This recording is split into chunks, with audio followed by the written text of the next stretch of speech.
Cher ami, bonjour. Bienvenue à cette série de vidéos-entretiens portant sur un philosophe très important au XXe siècle, celui qu'on considère comme le Socrate des temps modernes. J'ai nommé Ludwig Wittgenstein. Quel nom? Il s'agit d'un Autrichien qui a étudié la philosophie. Au départ, il se dirigeait vers l'aéronautique. Il voulait devenir ingénieur en aéronautique à Cambridge. Et puis, l'intérêt pour les mathématiques le conduisit à s'intéresser à la philosophie. Et d'ailleurs, à ce moment-là, le grand philosophe Bertrand Russell enseignait à Cambridge. Et c'est vers lui que Wittgenstein s'est dirigé pour étudier sous sa directive, sa direction. Mais je ne veux pas vous parler de l'histoire de Ludwig Wittgenstein.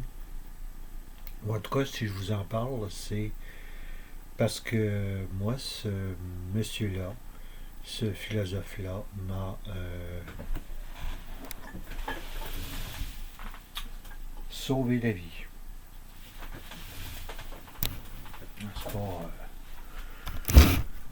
C'est pas comme tel sa philosophie que je retiens de lui aujourd'hui, l'auteur du Tractatus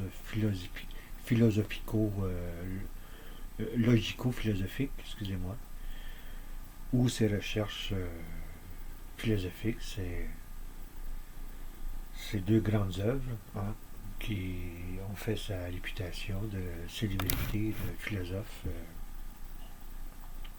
au XXe siècle. Des plus connus des Français dans le monde francophone, plutôt connus aux États-Unis, en Angleterre, évidemment. Dans les pays, en fait, anglo-saxons, il est tenu comme étant une des plus grandes figures de la philosophie analytique contemporaine, avec, entre autres, son maître, Bertrand Russell.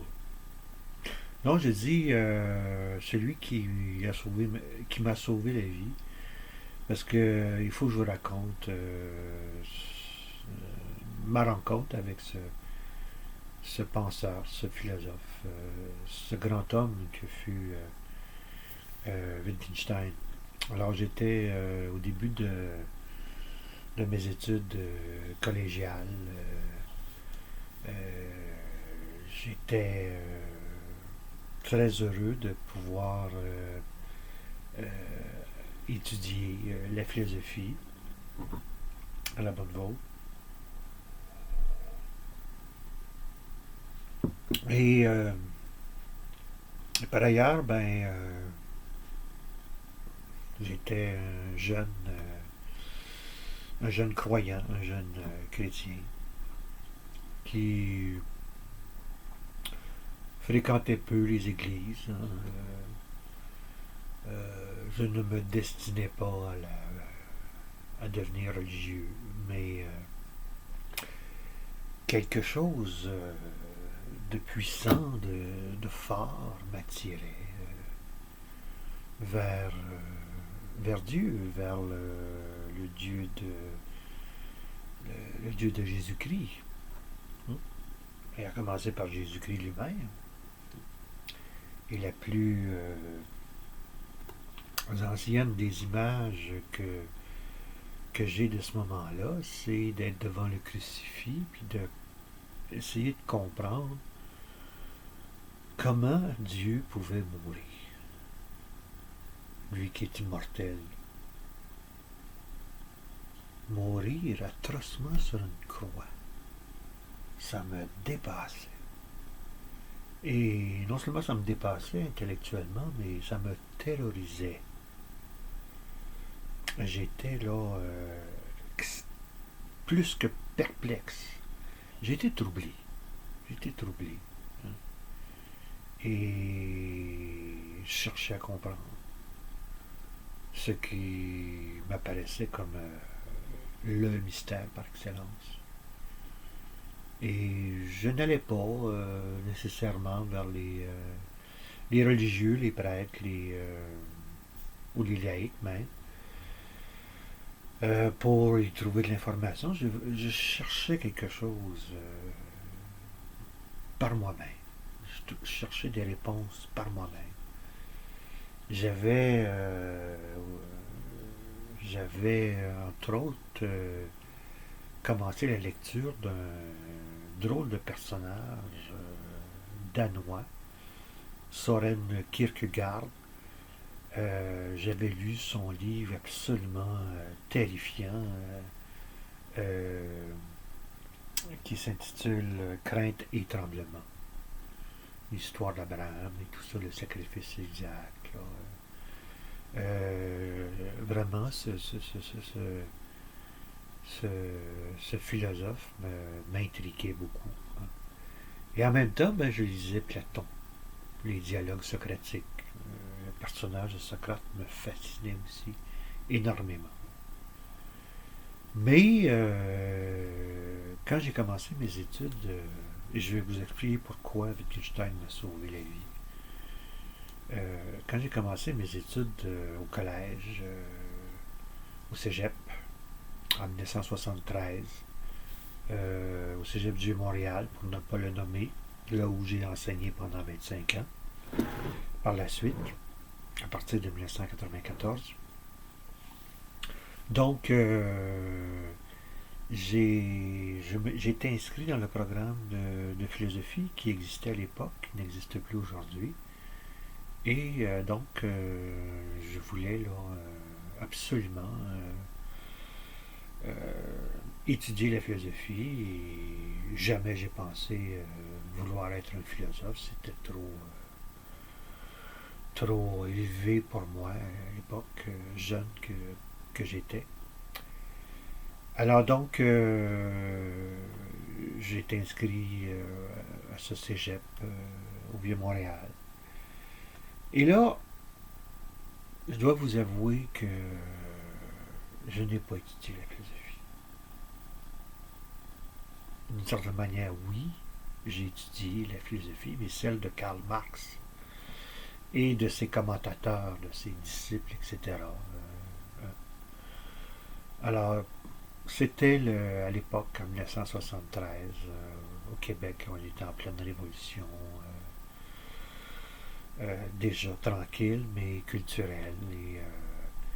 Les professeurs de philosophie avaient jeté par la fenêtre Thomas d'Aquin, le thomisme. Et c'était des gens, des militants, hein, des gens de gauche qui prenaient à la lettre le mot de Marx, hein, qui dit, je crois, dans une des thèses sur Feuerbach, la dernière, qui dit la philosophie n'a jusqu'ici qu'interprété le monde.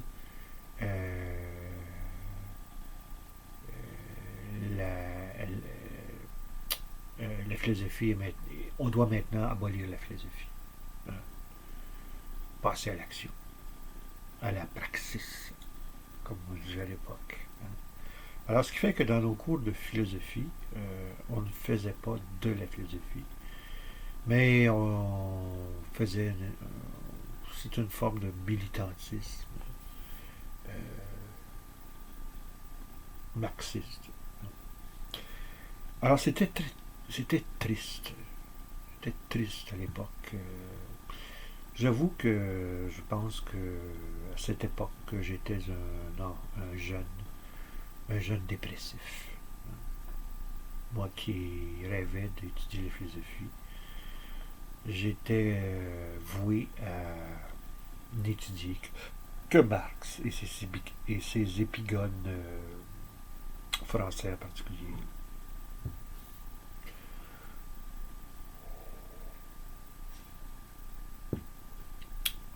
De plus, un croyant, un jeune croyant, n'avait pas sa place en philosophie. Non, j'étais tenu comme étant un être aliéné par la religion. Et je me souviens à l'époque, je ne sais plus dans quelle encyclopédie j'avais lu un texte à propos de Russell. Et dans ce texte, Russell disait des mots très durs concernant le chrétien, le croyant. Par la suite, j'ai retrouvé le texte en question dans sa version originale. Le texte de Russell s'appelle The Existence and Nature of God. Et un peu au début du texte, il écrit I think faith is a vice. Because faith means believing a proposition when there is no good reason for believing it. That may be taken as a definition of faith. Alors ça, cette phrase-là m'avait, comme on dit en bon québécois, m'avait rentré dedans, m'avait profondément perturbé. Hein? D'entendre de la plume d'un grand philosophe comme Russell que être un croyant, c'est être vicieux. Ouf! J'avoue là, que j'en ai eu le souffle coupé et longtemps j'ai été perturbé par ce mot de Russell et qui d'une certaine manière a été confirmé par, je me souviens d'un prof avec qui j'avais parlé qui enseignait la philosophie. Je me souviens plus exactement de son nom. Qui m'avait dit je vois que tu t'intéresses beaucoup à la philosophie, c'est remarquable. Par ailleurs, tu m'as dit que tu étais un croyant, un chrétien. Les deux, c'est comme l'huile et le feu, hein, ça se mélange pas. On ne peut pas être à la fois un philosophe et un croyant chrétien. C'est un oxymore, d'une certaine manière. Du moins, c'est ce qu'il me disait à l'époque. Hein. Alors, avec la citation de Russell derrière la cravate, puis l'encouragement ou découragement du prof en question, je suis vraiment tombé. J'étais vraiment perturbé. J'avais des idées noires. Pas songé au suicide comme tel, mais j'étais proche des bas-fonds, disons. Et puis, alors j'ai fait mon cégep, j'ai terminé mon cégep, j'ai été donc quelqu'un qui a étudié Marx et ses commentateurs. J'étais une espèce d'exégète de Marx. J'allais au texte, j'étais très rigoureux dans la recherche de la pensée marxiste. J'étais pas un grand, commentateur de Marx, mais j'avais le souci d'aller au texte, d'apprendre rigoureusement la pensée de ce philosophe.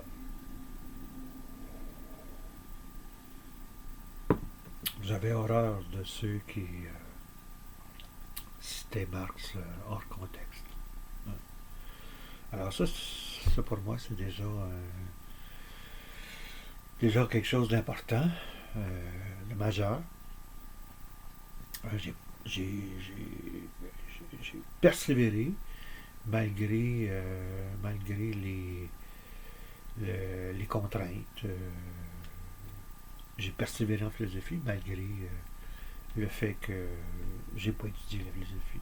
Ce n'est qu'à l'université que là, j'ai pu avoir accès à des cours de philosophie en bonne et due forme. C'était pour moi d'une jouissance céleste d'une certaine manière. J'étais très heureux d'entendre des profs. Bien sûr, on parlait toujours dans les cours de politique, de philosophie politique de Marx.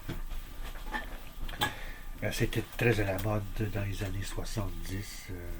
C'était le marxiste et le communisme étaient très en vogue, tout en vogue à l'époque.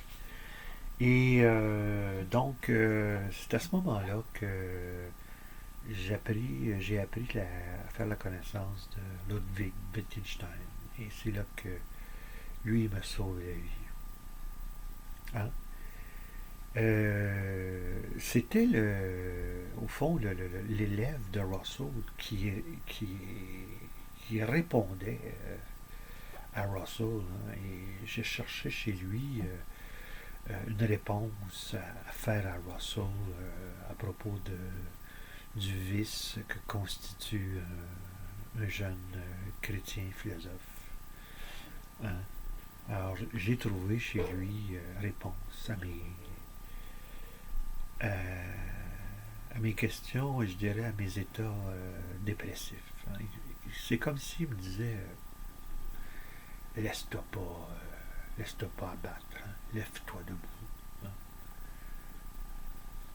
Et c'est ce que fait d'une certaine manière Wittgenstein tout au long de sa vie. Hein. J'ai par exemple dans les conversations que Wittgenstein a eues avec un de ses étudiants, Maurice Drury, euh, Wittgenstein lui dit à propos de Russell, euh, la page, l'édition française hein, des conversations avec Drury, la page 86, Wittgenstein dit je sais combien de tels personnages peuvent marquer, je pense à Russell en particulier. Je n'ai qu'une objection, c'est qu'il y a en eux une certaine étroitesse d'esprit. Il y a des sujets dont vous sentez bien que vous ne pouvez pas en parler avec eux.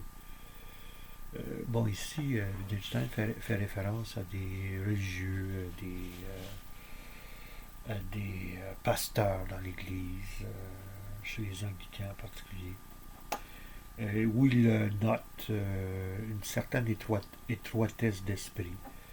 Et c'était le cas aussi pour Russell. Et on peut penser que quand Russell dit ce qu'il a écrit dans le texte que je vous ai cité tantôt, The Nature of God, hein, The Existence and Nature of God, Russell vise intentionnellement c'est ce genre de personnes, de ces pasteurs, de ces religieux, d'une certaine manière fermés, qui ne voient que leur propre ouaille et propre croyance théologique. Et sur un point, je m'accorde, écrit Wittgenstein, en effet, avec Russell, j'aime me sentir libre de parler de tout avec la personne en compagnie de laquelle je me trouve. Et là, Drury écrit pas parenthèse, mais entre crochets, puis après une pause, il poussa un soupir et dit Russell et les pasteurs, d'un côté comme de l'autre, ont fait infiniment de mal, infiniment de mal. Et Drury de conclure Le fait d'associer ainsi Russell et les pasteurs en une même condamnation me laissa perplexe. Hein? Alors donc, selon Wittgenstein, Russell, qui dénonce les pasteurs, est lui-même fut une sorte de passez-moi l'expression, de fondamentaliste, de philosophique. Pas religieux, mais donc, ce que disait Russell en traitant des croyants de vicieux, mais en fait, ce que visait Russell, c'est ces pasteurs fermés, peu ouverts à la réflexion profonde, philosophique. Et Wittgenstein dit qu'ils ont fait infiniment de mal. Et il répète infiniment de mal. Hein. Et là, en disant ça, je me suis senti compris par Wittgenstein. Hein. C'est là où Wittgenstein m'a sauvé. Il m'a dit, hey bonhomme, lève-toi debout. Ne te laisse pas écraser par par Russell. Même si c'est un grand personnage. Tiens-en pas compte. Et une autre remarque de Wittgenstein qui m'a marqué par la suite et qui m'a confirmé dans ma démarche de philosophe croyant, c'est cette remarque que Wittgenstein fait dans ses remarques mêlées datant de 1948. Hein, il écrit la foi religieuse et la superstition sont choses fort différentes. La seconde vient de la peur et est une sorte de fausse science. La première est une confiance. Quand j'ai lu ça, je dis ah oui, ça là, ça c'est exactement ce que je pense. Et c'est sans le nommer, c'est une critique que Wittgenstein fait à Russell et à tous les adeptes de Russell, dont par exemple, entre autres, Normand Baillargeon, hein, le grand auteur québécois en philosophie, auteur du fameux L'autodéfense intellectuelle, hein, avait comme comme mentor Bertrand Russell. Hein, et le mot de Wittgenstein en vient comment dire, replacer, resituer le débat entre science et religion. Hein.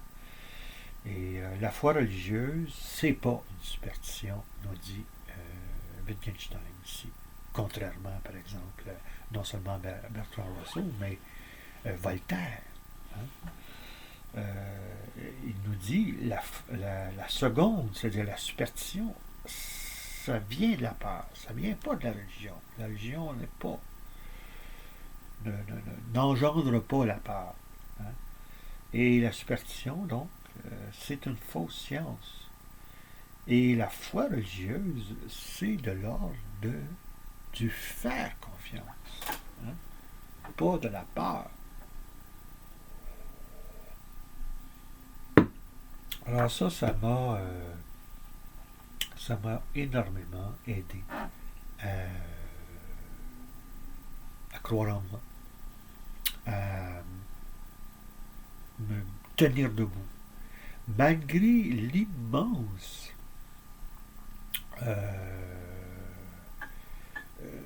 le nombre important de mes collègues qui soutiennent une position anti-religieuse, anti-foi, hein, anti-superstition, bref. Et donc d'affirmer malgré tout ça, cet environnement-là qui fut le mien, hein, tout au long de ma vie académique, hein, il y avait toujours cette foi athée, agnostique qui m'environnait. Et par rapport à laquelle je devais là, vivre, en tout cas me défendre d'une certaine manière, ou respirer, souffler. Hein. Et j'en, j'en suis venu à pardonner d'une certaine manière à Russell lorsque j'ai pris connaissance d'un essai sur biographique d'une certaine manière sur la philosophie de Russell. Ça s'appelle d'Alan Wood. Ça a été traduit en français. Bertrand Russell, le sceptique passionné. Ça a été publié chez Payot en 1965. Et à la page 241, c'est fort bien fait hein, comme étude sur Russell, hein, sur sa vie, sa pensée. Et Russell Wood cite un mot de Russell lors de sa tournée de conférence en Australie. Les années ne sont pas, l'année de ces conférences-là n'est pas indiquée, mais ça peut tourner autour des années 50, 1950. Et Russell écrit là, hein, je vous le lis là en page 241 de l'édition de Wood française. À la racine de tout cela, il y a une chose très simple et très démodée. Une chose si simple que j'ai presque honte de la mentionner, par peur du sourire ironique avec lequel les sages cyniques accueilleront mes paroles. Cette chose, pardonnez-moi de vous en parler, c'est l'amour. L'amour chrétien ou compassion. Hein? Oui, ça c'est central au christianisme, l'amour. Au-delà de tout, il y a l'amour. Agapé, comme cela se dit en grec, et que les latins vont traduire par caritas, c'est-à-dire ce qui va donner en français charité. Comment dire, le cœur central du christianisme, de la foi chrétienne, c'est agapé. Et là, Russell le dit. Ce qui fait que le mot de Russell dans le texte que j'ai cité tantôt, à l'effet que la foi est un vice, hein, ben ce mot-là, je lui ai pardonné. J'ai pardonné à Russell en écrivant ce qu'il a écrit. Hein. Alors, et, comme le disait Wittgenstein, la foi religieuse, c'est un faire confiance. Hein? Et la confiance précède non pas de la peur, mais de l'amour. Hein? Alors, je m'arrête ici. C'est notre premier entretien vidéo sur Wittgenstein et je voudrais vous laisser, pour aller plus loin, sur Wittgenstein. Il y a cette biographie fort bien rédigée par le philosophe britannique Ray Monk, drôle de nom de famille, vous allez me dire. Wittgenstein, ça s'appelle. C'est traduit en français chez Flammarion. C'est paru originellement en anglais en 1990 et 3 ans plus ouais, ça a été publié ensuite en 1993 chez Odile Jacob et repris chez Flammarion en 2009. Alors ça, je vous recommande, si vous voulez vous intéresser à Wittgenstein, ben ça c'est un incontournable. Hein. Tout est là pratiquement. C'est quelqu'un qui connaît vraiment bien la vie, l'œuvre de Wittgenstein. Alors, on va continuer dans les prochains entretiens vidéo sur Wittgenstein et en particulier sur la question qui, moi, m'habite, ou le thème qui m'habite en tant que croyant sur la foi religieuse.